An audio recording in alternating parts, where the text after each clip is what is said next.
I'm so excited to have this conversation with one of the coaches on my coaching team who inspired me to become a coach in the very first place. So he's going to be joining us in a moment, and this conversation is going to be about introducing Roy. Roy is an extraordinary human being that was one of my first coaches and one of the first people to ever inspire me to even step into coaching. And so you're going to be meeting him in a moment. I've so been on lives with people where they've invited me to join their live, but I'm I'm always challenged in how to invite people to these lives. So let me invite Roy to this conversation, and you guys are going to get to meet kinds of people we work with and the challenges that we help people with in relationship coaching. You're going to get a chance to meet him. Here he is. Yes. Hello. Hello, Roy. Royski, as I call him. I can't see you. I think you need to flip the camera. The cameras might be facing your computer or something like Okay. that. How's that? That's great. We can see you. Okay, good. Welcome, Roy. So this live here is to introduce Roy. I have two amazing coaches on my team. Kaylin's one of them. The person you're looking at right now is Roy. He's the other. And about a year ago, Roy and I were talking. And Roy, I mean, there's so much to say about you. Roy is the first person that really showed me the value and power of coaching. And that was about, how long ago was that? That I was an assistant in one of Roy's coaching programs on self-expression. When was that? It was about at least 10 years ago, Simon. 10 years ago. Yeah, about 10 years. 10 years ago, I got like excited of the possibility of coaching and what it could do for me in my life. And so to get better at it, I asked if I could be an assistant to a great coach. And this program I was doing recommended that I be Roy's assistant. And so how long were we together in that program? How long was that program normally? Almost 6 months, 5.5 months. Yeah, 5.5 months together. Basically, supporting you with printing off documents, setting up the room for people. Pretty basic Straight stuff. chairs. Yeah, like straight chair, like making everything professional and look professional and feel, welcoming. But I got to really listen to you lead for 5.5 months, and it really inspired me into the possibility of coaching. And so the fact that we are now here together is like a miracle. It's extraordinary that a year ago I had this idea. You were going, I wonder what I want to do next. And I was doing Love Over Fear coaching program and supporting so many people in this amazing work. And I was like, Roy, you're an amazing coach. Why don't you come join this team and you lead the Love Over Fear program for other people? And so this allowed us to create the program at different price points and different accessible levels for people. And you've been on this team for a year now. And I want to ask and share with people, how many people have you coached since joining the team?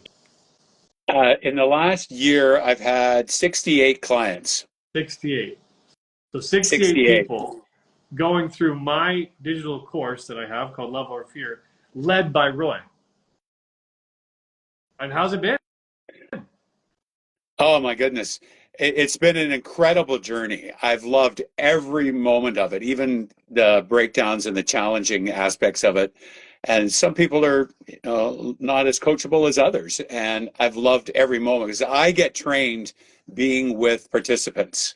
And that's the real value for me of coaching, is that it comes back times 10. What you all deal with in life is extraordinary. And being able to be with people on their journey of self-discovery it's just a privilege and an honor. And I'm really humbled by who people are in this world that we live in nowadays. So it's humbling, it's beautiful, it's joyous, it's cheerful, it's moving, it's the whole realm. and gamut of emotions, and I love every moment of it. Yeah, no kidding. And so what the way it works, you guys really want to introduce Roy so people knew different ways that they could be supported, and so you can see who this wonderful man is. Um, what if we could share? I'd love to talk about what are some of the challenges of the people you're working with. You know, what kind of things are you supporting people with in the level of your program? Well, a great question. And what the one thing that I see is right now the biggest challenge that people have is the experience of being isolated. And we have so many things from phones to text to dating apps and like we live in an extraordinary age of communication. However, what's the challenge of it is people are isolated. And I hear it over and over and over again from I have customers in Australia, and I have them in Vietnam, Eastern Europe. They're all over the world, and it's exactly the same. I'm lonely. I don't know how to get out there. The digital age dating apps aren't working for me. How do I get connected to people? That is the most challenging aspect of people and what they deal with. And then what they're doing with it is internalizing it into there's something wrong with me that I'm not connecting with people. So they end up making themselves wrong. They're disempowered. They're not as connected as they once were, or their parents or other people in their lives. So that's the biggest challenge. Yeah. Yeah, and I imagine a lot of people are listening to this can relate to that as well. Feel free, by the way, you guys, to write in any comments or questions as we have this conversation. But yeah, and you and I recently got an email from one of our amazing participants. Um, I won't share any names or any details, but someone who was extremely isolated and felt very stuck sent us a picture of their new partner and the extraordinary relationship they have, sharing with us that this is someone that they're both talked about having children together and getting married. And this person, before starting our program, did not think that was even close to in the cards. Mm. Was surrounded by friends that they felt like they had to be fake around just to keep them as friends, and had a parent that they were estranged from, who they now have an extraordinary relationship with, who's so proud of them. And so that's just one example of the many of the people who get to work with us. So if you're having any interest in those kinds of results and you're experiencing these kinds of challenges, this is our nudge for you to step into a new kind of support and growth for yourself. So I wanted to have some more chats with you, Roy. I wanted to share a little bit about one of the ways that you inspired me. Mm. Roy, after I was your assistant in that program, I wanted to keep learning from you. And so we Mm. stayed in contact, and you continued to coach me in different ways in relationship. And I'd love to hear from your perspective. How did I occur to you in relationships those some 10, 9, 8 years ago? You sure you want me to say that live Do on it. IG? Tell them what I was like. uh, Lovingly on Valentine's Day here in the Western world, you were annoying. Because not that I didn't love you. I loved you from the moment that you were walked in that room. Is you're such an extraordinary man, and your heart is so huge, and you love people, and we all know that when we meet you, and that's very apparent. The annoying part was you were right about that. It was your way that you were going to be in relationship. You didn't see that there was a whole other way to actually engage with people. It was only from your point of view. And that was, I thought, there was so many times I was so annoyed. And I thought, no, I love this guy. I get his heart. I am standing for him to discover love. And he is, come hell or high water, Simon's going to get this. And you did. And you did. And it was, for me, it was sticking with you through all of the trials and tribulations, all your dates, all the different. You tried it on, and that's the part that you were just sitting at home thinking about Yeah. it and That was phoning me up. You were out there trying it on, man. You were in Vancouver at the time, and and I love that about you. It was like, wow, this guy's on the court. He's not messing around. He is committed to being in a married with children.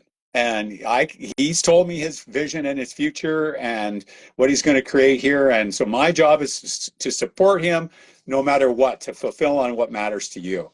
And we did that. And watching your progression along the way and being part of it, Simon, all those years and now being on the team, it's such an honor and a privilege for me to be part of your journey. And particularly now that you've got your beautiful wife, your baby, and I look at the three of you together and pictures, and I'm like, wow, I was part of that journey. I was there to support that vision that he had and have him discover the vision for himself. I didn't tell you much to do. I was there to support you through your own discovery, which was the honor part for me. And you moved out of annoyance pretty quick because I got your commitment to what really mattered to you. So thanks for letting me share that. Thank you for your honesty. You got no argument from me here. I can totally see that experience with you. And to me, that's why I was so, like, Roy is the first person I invited onto my coaching team. And the reason why I invited you was for that exact example you just gave. You could have told me what to do. You could have got righteous yourself and Mm-hmm. tried to even manipulate me. And Mm-hmm. you didn't. Instead, you were someone who listened so keenly to me. Even if I Mm-hmm. was being annoying, even if I was being righteous, you let me Mm-hmm. work through my challenges myself. And I credit you so much. I always tell people I wouldn't be married today if it wasn't for Roy. Because, like you just gave the example, I was a righteous asshole. Well, you didn't say asshole, but I can say it. I was a righteous asshole. I really was. The And I funny was thing trying was, to the funny thing, go ahead. Simon, was you'd be on a date and you'd find, and it would be, I get a call. Okay, this is the one for sure. She's the one this time for sure. I just know it. And there was a pattern. It was about 2.5 months, maybe 3 months. And then I'd start getting calls. Do you know what she did? Yeah. It Yeah, was that was that always was over. It was always over there. It was always something they did. And we never focused on what they did. It was always, okay, Simon, what is there for you to be responsible for here? yeah, now Um, that's the magic of coaching right there. Like, yeah. I got into this pattern of looking for the one, finding someone who I saw potential with, and then assuming they were the one, then getting mad at them for something they did to cause them not to be the one. It was like you said, it was all over there with them. They needed to change. Things need to be different with them. And you would always so gently and beautifully bring me back to, okay, where can I be responsible here? What way am I causing what's happening? What way am I influencing my experience? And that right there is the whole point of coaching, is to empower us to be able to influence our environment and our experience. But most of us are operating in the opposite way. We're waiting for our environment to influence our experience. We're waiting for someone else to influence whether we're going to marry them or have the date or not. And that is a powerless way to live. And so, like, again, to just celebrate you as a coach, you have been so good at letting me and all the people you work with experience what they're experiencing without blame, without judgment. And in doing so, creates a space for all of us to step into the powerful person we actually are. And your skill at that to me is extraordinary. And that is exactly why having you on this team is just so obvious. And it's working. Like, it's just Yeah. it just works. Thank you. Thank you. Yeah, you're welcome. That's well said. And the thing that I go back to coaching and you and other people that I have worked with. It's the ability to fall in love with a person no matter what it is they're dealing with. And, falling in love with someone isn't about sexuality orientation. It's none of that. It's all the ability to actually give over to another person and fall in love with them for who they are. And that's the thing that I think I love the most about coaching is the opportunity that I have to fall in love with people all over the world. And then in return, there's such affinity between us.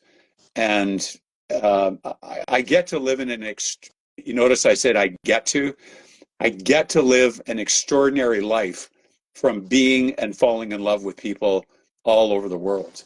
And you're my all-time favorite, by the way. I'm not saying that just because we're on IG. I'm saying that because it's true. It You were a challenge, and it wasn't a one-off. We worked together for a period of time, and you really got it and developed yourself. And you went from this guy in the back of the room who didn't think he had any voice to say. And I remember the first time I walked in the back of the room, and I said to you, um, he was in the back of the room keeping the papers all full, and I'm in the front of the room. There's like 40 people that I'm leading a class to, and they were sharing amongst themselves. And I went to the back of the room and I said to Simon, "So how's it going tonight? What do you see? How's it going?" And the look on your face that I asked you how it was going, and then you step back, and because I saw value in who you are and who you be for the world, and you stepped right into that. And I knew right then that I loved you because you started the journey of stepping into who you are. I And now 10 years remember. later, you own this, you're the founder of Love Understood, Love Over Fear, and we're all in here together. So to be part of that journey and to see who you've become and what you're providing for people now is really extraordinary for me, Simon. Thank you, Roy. And I remember that moment so clearly. I remember you asking me, like, how's the class going? And I was like, what are you asking me for?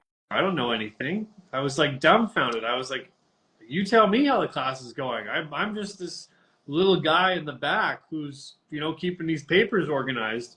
And when you asked me that, I was instantly put in a position to, like you said, step into my power, to actually step up and Mm-hmm. go, oh, I have a say, you know? Mm-hmm. And then I shared with you, I can't remember what I said, but I shared, I think it's going great. And I mean, I don't know. And then all of a sudden now, when you asked me that question, I was now listening from a different place. Like I was in the room in a different way. I Mm-hmm. was present to, like, oh, we're here to make a huge difference here for people. And I can maybe impact that, which Mm-hmm. was because before I was listening from a space of, oh, I'm this guy who just has to listen to what Roy has to say, and maybe I'll get some extra coaching out of it. Two totally different worlds that Mm-hmm. we were in. Yeah, so I mean, how far it's come now is pretty Oh, miraculous, that's that's for sure. miraculous and Yeah, beautiful. it's a real privilege. I wanted to share another story about you. This is a story I actually share a lot in my coaching groups. And by the way, you guys, our next group is starting in just under 3 weeks. So if you're curious about it, you can work with Roy. You can work with myself. There's different ways you can take the Love for Your program. To find out how to do that and the different ways and the price points and all that, you can apply for a discovery call. So there's different ways. Link in the bio, you'll see that link. But you just have to go to my page to be able to do that. But I wanted to share this page. I want to share this experience of when I was dealing with something and Roy was coaching me. And Roy has always been great at being available and just offering me coaching, like on the spot, like being ready to coach. He's always had that like hat on when it was needed. And Roy and I hadn't talked for a little while, and you reached out to me, and you just said like, "Hey, how's it going?" And I think I texted you back or something, and it was like, everything's good, all good. And you could tell like that's not my normal response. Normally, I give you, like, if something's good, I would tell you what is good. I would give you more information. And so you could tell something was off. And so you were like, Simon, talk to me. Like, what's going on? And I said to you, I'm going through something right now, but I'm afraid to reach out to you because I feel like I've been reaching out to you a lot, and I don't want to be taking advantage of your time or, reaching out too much, becoming a pest. And do you remember what you said to me? Oh yeah. What did you say? What I said to you was I request you hold me big as I'm responsible for my own time. And And there was something right before that that scared the shit out of I me. don't remember that part, but I remember that the second part. What did I say? I was You pretty said, straightforward with you by "Oh then. yeah, like we had built such a relationship that you can cut through. You can give it to me straight." You said to me, "How dare you?" Oh yeah, yes. And I was like, "How dare you?" I was like scared. What did I do wrong? I thought I was doing something right just now. And then you said, "How dare you decide for me what I am capable of?" And Mm-hmm. I was like confused because I didn't even see it like that at all. And you gave me one of the greatest messages ever in that experience, which was sometimes we think we're looking out for people. Like in that moment, I thought I was looking out for Roy. I'm dealing with something challenging. I'm not going to message him because he's probably busy and maybe he's tired of coaching me so much. Let's just not reach out to him, even though that's exactly what I signed up to be with you, is like that kind of support. Mm-hmm. And then you said, "How dare you choose for me what I'm Mm-hmm. capable of?" And you said, "I request," like you just said just now, "I request that you let me be responsible for my boundaries. Mm-hmm. You hold me big as someone who's capable of saying, Simon, no, you're reaching out too much," or Simon, no, I'm not going to do that." And I was like, wow, where else do I decide for people what they're going to do or not do? And I saw it was all over the place. And that was my Mm-hmm. people pleaser tendency. It was this like, I'm going to decide for Roy and my girlfriend at the time and my mom and whoever else what they're going to say yes or no to. And based on that, I'm going to ask questions or not ask questions, be in communication or not be in communication. And I saw right there so clearly, whenever I hold back communication because I'm assuming what someone's capable of or what they're going to say, I'm treating them like a kid. Mm-hmm. And you helped me see that. You were like, you're treating me like I'm not someone who can stand up for myself. And I was like, holy shit, you're right. And that's happening all over the place. Mm-hmm. Yeah, and you really took the coaching too, because you had a major transformation in that moment. I remember you stepped into who you are, and yeah. Now that when you reshared that, I remember that. I remember the day, the feeling, the you brought me right back to that experience. It was huge for Yeah, me. I yeah. still share about that. Every group I do, I share about that experience because it was such a paradigm shift for me. Like Mm-hmm. here I am walking around like, oh, I'm just like a nice guy looking out for people. It's like, no, no, you think you're above people, Mm-hmm. choosing for them what they're capable of. It's like, no wonder people, no wonder if that would rub people the wrong way. Yeah, Like who do you think you are telling me my boundaries? You know? yeah. And then as soon as here's the cool part. As soon as we got that on the table, now it was like, okay, ultimate trust. It was like, I 100% trust that Roy will tell me, yes, no, do that, don't do that. Now that was off Yeah. my plate. I didn't have to worry about that anymore. So now we could communicate so freely with each other. And that's how it is right now with all my relationships. It's like with my wife, it's like, I'm not going to guess what she's going to say yes or no to. I'm going to trust that she has the ability to say yes or no. And I see this so much in our coaching is people assuming what someone's going to say and that Mm-hmm. assumption dictating how they communicate. Totally limiting. Wow. Yeah. I Wow. bet you didn't That's so cool. know it was going to have this much of an effect, did you? No, I did not at the time. And that's that whole thing about being in the moment, right when someone has something right in front of us, the willingness to be with the presenting issue, the willingness to be able to speak lovingly straight Yeah. to someone is that's another thing I love about coaching. And that to me is the point of having a coach. Like, where else in your life, if you're very fortunate, where else in your life do you have someone who is neutral?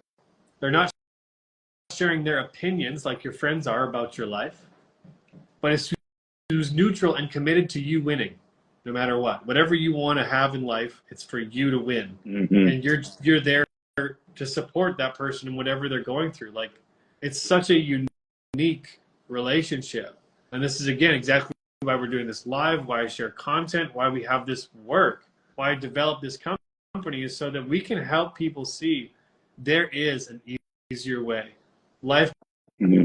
can be better than you thought, but it will take your courage to be open to that possibility. Just like it took courage for you to tell me that in the moment, and it took courage for me to actually be willing to hear it and not get defensive. Hmm. You know, and that to me is the most important muscle of the work we're doing, is to be able to basically give people steroids to be courageous. I love that. Yeah. Yeah. I want Well, to well said. ask you a question, because Yeah. often people, uh, a challenge that I see is people having limiting beliefs about age, and so Yeah. it's super common where it's like, and I pick the age. I mean, people think they're old at 30. People think they're old at 40, at Yeah. 50, at 60, at 70. Like, and it's the same conversation though. It's the same like, Oh oh, yeah. easy for you to say if you were, 26 or 32 or whatever it is. But for me, who's 56 or whatever the story might be, that's not possible for me. Hmm. And so, what's your perspective with the limiting beliefs of I'm too old or I missed my chance? Oh, I love this conversation. I love it. I love it. I love it. I love it. Is and I grew up in a family where my father got old and my mother didn't. And just Ah, a quick share. I said to my dad, or I phoned up my dad one time and said, "Where's mom?" And he said, "She's out paddling on Sproat Lake." And I said, "Okay, well, I'll call her later when she's home." Okay, and how are you? We've had a conversation. So I phoned her later and I said, "Oh, you were out paddling again tonight." And she says to me, "What do you think I'm going to do? Sit around and get old like your father?" And so it was like, whoa. In that moment, it was like, pick one. And I was in my 30s or 40s at the time.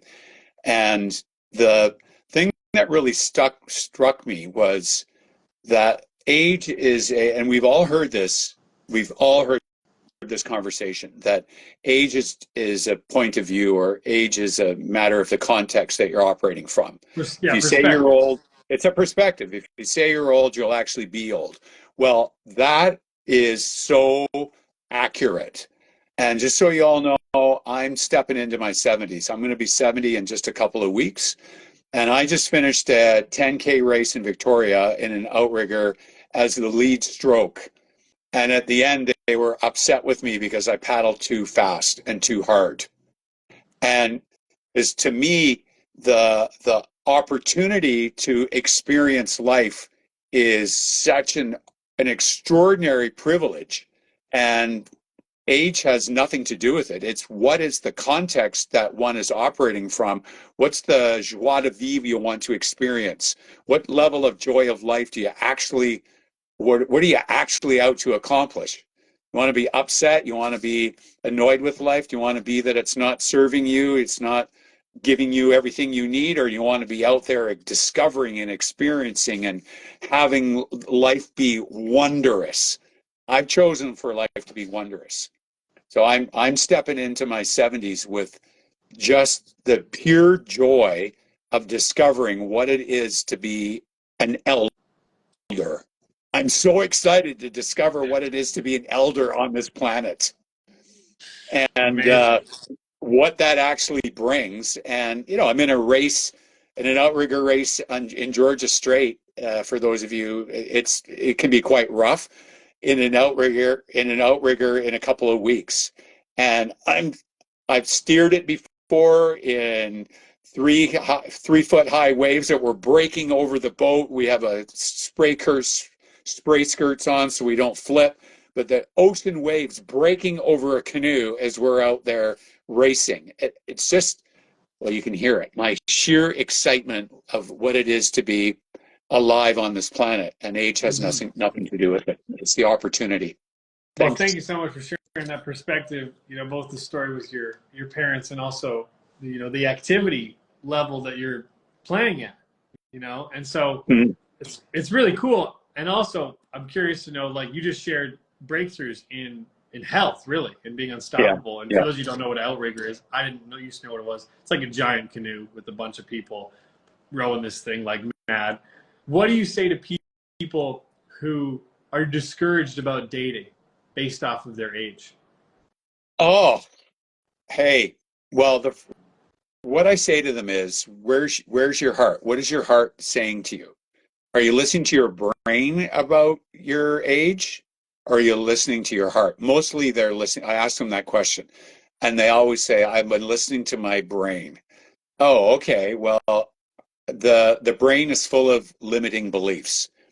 What does the heart say? The heart, listening to the heart, it typically says, I really like that person. Then what have you got to lose other than to go for it?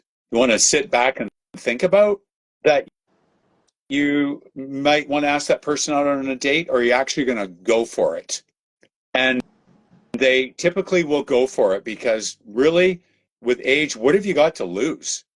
Well, what there is to lose is not actually discovering love, not actually participating in the fear of love that people often experience, which is why we are love over fear.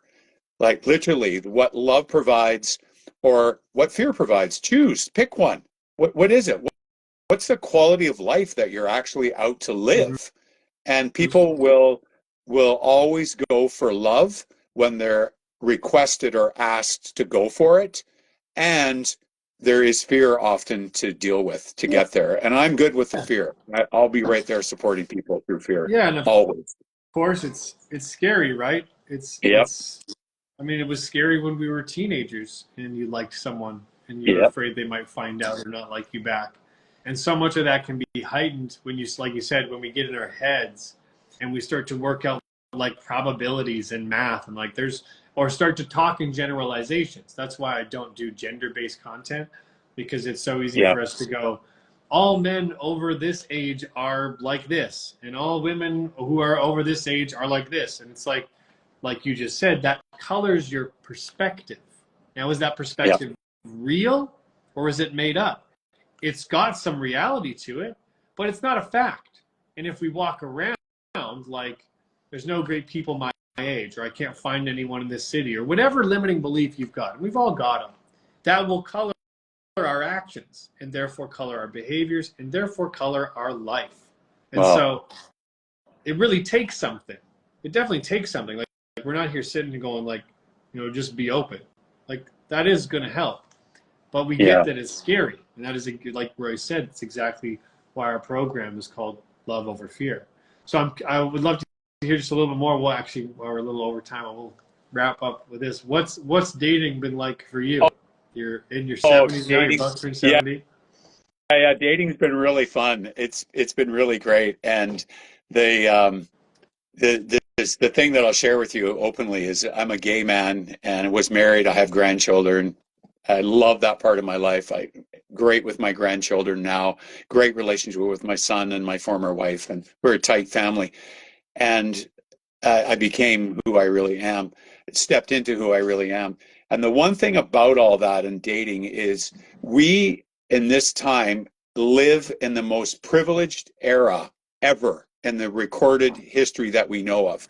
We now, particularly those of us in North America and the Western world, get to live whatever orientation we want, whatever gender we want, whether we're binary or non-binary, whether we're a Furby or whether we're gay or straight, it doesn't matter anymore.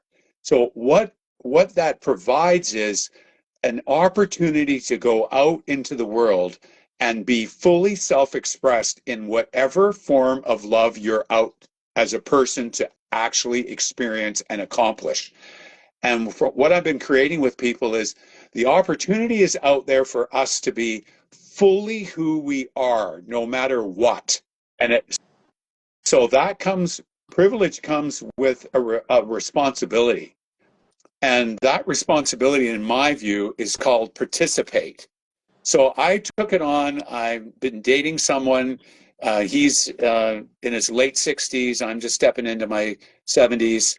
And it's been incredibly slow and participatory and Which is nothing new, wrong.